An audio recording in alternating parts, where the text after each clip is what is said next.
Hey everyone, welcome back to my YouTube channel. अगर आपको मेरी वीडियोस पसंद आए तो प्लीज़ एक लाइक, कमेंट और सब्सक्राइब कर ज़रूर बताइए आपको ये कैसा लगा। तो हमने पिछले पार्ट में देखा था वांग जी और विंग ने अपने साथ विंग की हीट मना ली थी और जब सुबह उठा था विंग, वो रोने लगा था। वांग जी उसे कंसोल करने के लिए सीधा उसे गले से लगा लेता है और उसे सहलाते हुए बोलते हैं, आई एम सॉरी विंग, मुझे माफ़ कर दो। इतने सालों के लिए मैंने एक ऐसी गलती की सज़ा तुम्हें दे दी, मुझे माफ़ कर दो। मैंने तुम्हारा विश्वास नहीं किया था। मुझे मुझे तुम पर यकीन करना चाहिए था। मुझे माफ़ कर दो विंग। मैं सच में तुमसे बहुत प्यार करता हूँ विंग। मैंने तुम्हें उस टाइम डिवोर्स दे दिया था जब तुम्हें मेरी सबसे ज़्यादा ज़रूरत थी विंग। आई एम सॉरी, मुझे माफ़ कर दो। ये बोल वो उसे गले से लगाया हुआ था। फिर वांग जी उसे कहता है, विंग मुझे माफ़ कर दो। मैंने तुम्हारे भाई की गलती की सज़ा तुम्हें दे दी। मुझे उस टाइम समझना चाहिए था कि शॉ शिनचैन के साथ तो शुयांग ने वो सब किया था, उसने उसे मारा था। मुझे तुम्हारे ऊपर इतना गुस्सा नहीं करना चाहिए था विंग। तुम उसके भाई हो तो उस टाइम तुम वो सब बोलोगे, मुझे ये सोचना चाहिए था। पर जब विंग ये सब सुनता है वो जल्दी से वांग जी से दूर होकर गुस्से से बोलता है, शुयांग ने ऐसा कुछ भी नहीं किया। उसने शॉ शिनचैन के साथ ऐसा कुछ भी नहीं किया। वो बेगुनाह है, उसने कुछ भी नहीं किया। ये बात सुनकर वांग जी भी गुस्से में बोलता है, तुम अभी भी नहीं सुधरे ना। ये बोल वो उठ जाता है। उन दोनों का आर्ग्यू कब फाइट में बदल गया उन दोनों को पता भी नहीं चला। वांग जी के आंखों में अभी गुस्सा था, वहीं विंग के आंखों में आंसू। वो बार बार बोल रहा था, मेरे भाई ने ऐसा कुछ भी नहीं किया, उसने ऐसा कुछ भी नहीं किया। मैं इसका सबूत ला के रहूंगा, मैं असली कल्प्रेट को पकड़ के रहूंगा। ये वो बोल रहा था जोर जोर से चिल्लाकर। वांग जी को वो सुना रहा था। वांग जी जल्दी जल्दी से उस अपार्टमेंट से निकल गया था। वहीं दूसरी तरफ लैन मैंशन में अभी सारे मेट्स लैन मैंशन को साफ कर रहे थे, क्योंकि एक दो दिनों के बाद ही मैडम लैन और लैन किरण की वेडिंग एनिवर्सरी आने वाली थी। तो लैन मैंशन में उनकी एनिवर्सरी पार्टी होती। मैडम लैन और लैन किरण अभी एक अपार्टमेंट में एक पेंट हाउस में रहते हैं, इसीलिए वो अभी अभी यहाँ नहीं है। और वहीं सी चैन और मैंग्या और उनका बेटा जिंकी, वो तीनों ऑफिस के पास ही एक विला में रहते हैं। लैन मैंशन में सिर्फ वांग जी, वैनकिंग और दोनों बच्चे रहते हैं। और वांग जी और वैनकिंग तो आधे से ज़्यादा टाइम अपने ऑफिस में रहते हैं या फिर अपने ऑफिस के काम से वो बाहर ट्रिप पे जाते हैं। लैन मैंशन में सिर्फ बच्चे ही रहते हैं। अभी लैन सिजुई वापस घर आया था निहुसेन से मिलकर। वो सीधा लैनसिंग के रूम में जाता है। वो रूम का गेट नॉक करता है। लैनसिंग भी जल्दी से उस रूम का गेट खोल देती है। सिजुई उसे देखकर पूछता है, क्या हुआ, तुम्हारा फेस आज उतरा हुआ लग रहा है। तभी लैनसिंग उसे कहती है, कुछ नहीं, बस थोड़ा सा ऐसे ही। पर छोड़ो मुझे, वैसे युवान कहाँ है। तभी सिजुई कहता है, मुझे नहीं पता। वो दोनों अंदर बैठ गए। वहीं दूसरी तरफ युवान और जिनलिंग तो अपनी डेट पर आए हुए थे। उन्होंने अपनी डेटिंग के बारे में किसी को भी नहीं बताया था, अपने दोस्तों को भी नहीं। वो चुपके चुपके से रिलेशन को आगे बढ़ाते जा रहे हैं। वहीं दूसरी तरफ लैंड मैंशन में वांग जी जल्दी से अपने लैंड मैंशन में जाता है और वो अपने रूम में जाते ही अपने सामानों को फेंकने लगता है, तोड़ने लगता है। वहीं दूसरी तरफ सिजुई और लैनसिंग बातें कर रहे थे। जब उसे तोड़फोड़ की आवाज़ें सुनाई देती है, वो अपना शाय करते हुए बोलते हैं, फिर से चालू हो गया। ये बोल वो दोनों फिर से अपनी बातें चालू करने लगे। ऐसे ही दिन बीतते जा रहे थे। एक दिन बचा हुआ था मैडम लैन और लैन कुरैन के वेडिंग एनिवर्सरी के लिए, इसीलिए सारे बच्चे और मैंग्याओ अपना शॉपिंग के लिए जाने वाले थे। मैंग्याओ ने अपने साथ साथ विंग को भी और युवान को भी अपने साथ शॉपिंग पे ले जाने के लिए बोला था, इसीलिए वहाँ पर विंग और युवान भी आ गए थे। युवान को देखकर मैडम लैन का मुंह पहले तो फूला हुआ था, फिर वो कुछ भी नहीं बोलती। लैन कुरैन वो तो अपने ओमेगा ग्रैंडसन को देखकर उसके ऊपर पूरा लाड प्यार बरसा रहे थे। वो बहुत ज़्यादा प्यार कर रहे थे अपने ओमेगा ग्रैंडसन के ऊपर। विंग और मैंग्या तो जब इतने सालों बाद अपने दोस्त मतलब भाई जैसे दोस्त से मिले थे ना, वो बच्चों की तरह रो रहे थे। मैंग्या उसे बहुत ज़्यादा टाइटली गले लगाया हुआ था और विंग भी उसे गले लगाकर रोए जा रहा था। बच्चे जब अपनी मदर को रोते हुए ऐसे देख रहे थे, वो तो अपनी मुस्कुराहट को रोक ही नहीं पा रहे थे। फिर कुछ ही टाइम बाद लैन कुरैन, बच्चे, विंग और मैंग्या शॉपिंग के लिए निकल गए थे। लैन मैंशन में सिर्फ अभी मैडम लैन ही थी। मैडम लैन जब ऐसे ही जा रही थी, तब उसे दिखता है कि लैन सिंह के रूम में उसका लैपटॉप और लाइट ऐसे ही ऑन है। वो उस रूम में जाती है और देखती है कि लैपटॉप ऐसे ही खुला पड़ा है। वो उस लैपटॉप को देखती है और पहले तो वो स्माइल करती है, क्योंकि उसमें लैनसिंग के बहुत सारे फ़ोटो थे, उसके टिकटॉक थे। फिर वो एक और फ़ोल्डर को चालू करती है, उसमें युआन के फ़ोटो थे, उसके टिकटॉक थे। युआन को देखते ही मैडम लैन के भी फेस में एक स्माइल आ जाती है। भले ही वो कितनी भी मतलब कैसी भी हो, पर वो अपने ओमेगा ग्रैंडसन से बहुत ज़्यादा प्यार करती है। उसे इतने सालों बाद देखकर उनके भी फेस में एक स्माइल आया हुआ था। पर वो कहते हैं ना, लेंस थोड़ा रूड टाइप के होते हैं, कोल्ड, तो ये कोल्ड नेचर मैडम लैन में है। मैडम लैन अपना एक्सप्रेशन को किसी को नहीं दिखा सकती, इसीलिए जब युआन उसके पास था, तब वो अपना एक्सप्रेशन उसे दिखा नहीं पाई थी। पर अभी वो उस फ़ोटो को देखते हुए उस फ़ोटो पे अपना हाथ चला रही थी और वो स्माइल भी कर रही थी। फिर वो दूसरा फ़ोल्डर निकालती है, पर उसमें जो था उसे देखकर मैडम लैन की तो आँखों में आँसू ही आ गए। मैडम लैन उस वीडियो को देखे जा रही थी, उसके आँखों में आँसू बहते जा रहे थे, वो रुकने का नाम ही नहीं ले रहे थे। दूसरी तरफ बच्चे वैनकिंग के बारे में बहुत सारा एविडेंस खोज रहे थे कि वैनकिंग ने ये सब किया है कि नहीं, पर उन्हें कुछ भी नहीं मिला, क्योंकि ये सब तो 15 साल पुरानी बात है ना, 15 साल पुरानी बात अभी कैसे उन्हें पता चल सकती है। इसीलिए उन्हें कुछ भी नहीं मिल रहा था और लैन की रैन ने भी कहा था कि उस टाइम जब हमने खोजा था, तब भी हमें कुछ भी नहीं मिला था। सारे बच्चे निराश हो गए थे। उन्होंने अभी इस चीज़ को खोजना बंद कर दिया था, क्योंकि अगले ही दिन मैडम लैन और लैन की रैन की वेडिंग एनिवर्सरी जो थी, इसीलिए सारे बच्चे उस एनिवर्सरी की प्रिपरेशन करने लगे। पर उनमें लैन सिंह बहुत ज़्यादा उदास-उदास सी रहती थी। लैन सिंह ने अभी तक उस पेन वाले कैमरे का बात किसी को नहीं बताया था कि उसमें उसे एक वीडियो मिला था और उस वीडियो में क्या था। लैन किंग बहुत ज़्यादा घबराई हुई थी। वो इस बारे में किसी से भी बात नहीं कर पा रही थी और ऐसे ही वो दिन भी निकल जाता है। आज लैन मैंशन में सभी लोग आए हुए थे। वैंस आए थे, जीन्स आए थे, जियांग्स आए थे, लेंस तो वहाँ थे ही, पर एक और पर्सन था, विंग।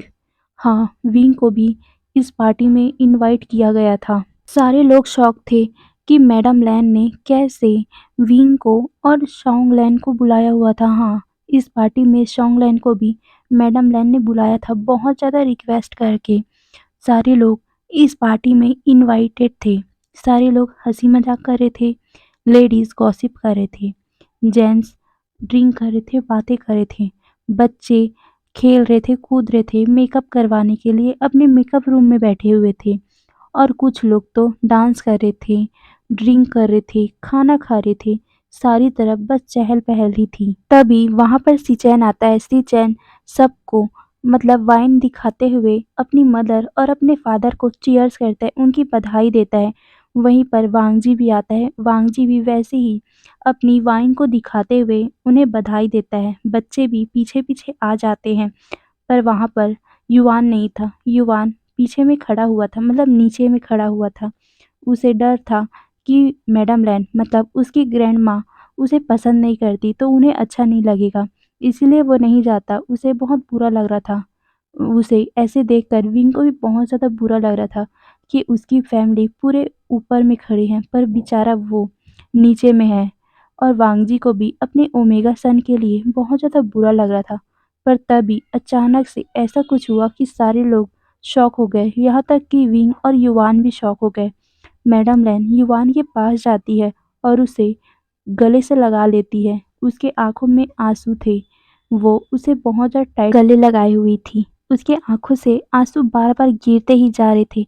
वो आज किसी को बहुत ज़्यादा मिस कर रही थी। मैडम लैन युआन से थोड़ा-सा दूर होती है और फिर वो अपना वाइन का ग्लास उठाते हुए बोलती है, "थैंक यू एवरीवन, आप सभी यहाँ पास आए और हमारी एनिवर्सरी में हमारा भागीदार बने और थैंक यू सो मच आप लोग को आने के लिए। और आज मैं आप सभी को कुछ दिखाना चाहती हूँ।" ये बोल वो प्रोजेक्टर की तरफ इशारा करती है। वहाँ पास एक प्रोजेक्टर लाया जाता है, उसमें एक वीडियो चलता है। उसकी वेडिंग का मतलब मैडम लैन और लैन किरण की वेडिंग का फ़ोटो चलता है। उसमें वो दोनों बहुत ज़्यादा यंग थे। वो दोनों बहुत ज़्यादा खुश लग रहे थे। सारे लोग उसे देख रहे थे और फिर एक वीडियो चलता है। उसमें उसके बच्चा मतलब ओमेगा सन शाओ शिनचैन की फ़ोटो थी। वहाँ पास वो रुक जाता है। मैडम लैन उस फ़ोटो को दिखाते हुए बोलती, ये मेरा बेटा है, मेरा ओमेगा सन, हमारे लैन फैमिली का तीसरा बेटा। हाँ, मेरे 3 बेटे थे, लैन सिचैन, लैन वांगजी और लैन सिनचैन। ये बोल वो विंग की तरफ इशारा कर बोलती है, ये इसके भाई के साथ वो भाग गया, वो भी अपने शादी वाले दिन। ये बोल वो विंग की तरफ देख रही थी। विंग जब ये सुनता है उसकी नज़रें नीचे हो गई थी। जब मम्मा को मतलब युआन अपनी मम्मा को ऐसे देखता है, वो अपनी मम्मा को कंसोल करने लगा। तब विंग को पता चला कि उसको भी ये सब के बारे में पता है। मैडम लैन अपनी बात कंटिन्यू करते हुए बोलती है, वैसे इन सब को छोड़ो, मैं अपने हस्बैंड को, मैं अपने अल्फा को, लैन किरैन को इस सब के लिए थैंक्स बोलना चाहती हूँ। इन्होंने मेरी सपोर्ट किया, इन्होंने मेरा साथ दिया इतने सालों तक। ये बोल वो लैन किरैन की तरफ इशारा करती है। लैन किरैन उसके पास आते हैं और उसे हक कर उसके गालों पे किस करते हैं। दोनों अभी खुश थे। तभी मैडम लैन फिर कहना स्टार्ट करती है, और मैं अपने बड़े बेटे लैन सिचैन के बारे में कुछ कहना चाहती हूँ। वो मेरे बेटे में से सबसे ज़्यादा परफेक्ट है, वो सब काम परफेक्टली करता है। और अब तो देखो वो अब लैन कॉर्पोरेशन का सीईओ भी बन चुका है। वो हर चीज़ परफेक्टली करता है। वो बहुत ज़्यादा ब्रेव है और साथ में वो तो सेंसिटिव बिल्कुल भी नहीं है, और वो कनिंग और मर्सीलेस दोनों है। उसे बिल्कुल पसंद नहीं आता जो भी उसके साथ बुरा करे या फिर उसकी बात ना माने या छोटी सी मिस्टेक कर दे। या फिर ये बोल वो सीचैन की तरफ देखने लगी और वो बोलती है, और आपको पता है वो एक जरा सा भी मर्जी नहीं दिखाता। जो भी उसके साथ एक छोटा सा भी मिस्टेक कर दे, उसके काम में मिस्टेक कर दे, पर वो हर सिचुएशन को बहुत ज़्यादा ही कामली, बहुत ज़्यादा शांत होकर सुलझा भी लेता है। और हाँ, वो अपनी ओमेगा से बहुत ज़्यादा प्यार करता है। क्यों, है ना सिचैन? ये बोल वो सिचैन की तरफ देखती है। सिचैन को अपनी मदर के टोन में अलग से ही फील होता है। वो उसे कॉम्प्लीमेंट दे रही है या उसको चिढ़ा रही है या फिर उसको ताना दे रही है। सिचैन को कुछ भी समझ तो नहीं आ रहा था, पर वो अपना शांत सा फेस सबके सामने रखता है। फिर मैडम लैन फिर कहना स्टार्ट करती है, और अब मेरे दूसरे दूसरे अल्फा बेटे की बारी है, लैन वांगजी। लैन वांगजी हमेशा ही मतलब उसके फेस में कोई एक्सप्रेशन तो नहीं रहता, पर वो अपना काम परफेक्टली करता है। और हाँ, पर उसे गुस्सा आ जाए तो वो किसी की नहीं सुनता। वो तो जब गुस्से में आ जाता है तो उसका माइंड कहाँ चला जाता है उसे खुद भी पता नहीं चलता। वो जब भी उसे गुस्सा आता है वो कभी भी दिल से नहीं सोचता। वो तो जल्दी से जल्दी मैनिपुलेट भी हो जाता है। वो किसी की भी बात में जल्दी से आ जाता है। वो कभी भी अपना दिमाग नहीं लगाता उस टाइम। ये बोल वो वांगजी की तरफ देख रही थी और वो फिर बोलना स्टार्ट करती है। उसने तो अपने वाइफ को, ओमेगा वाइफ को डिवोर्स भी दे दिया था। क्यों?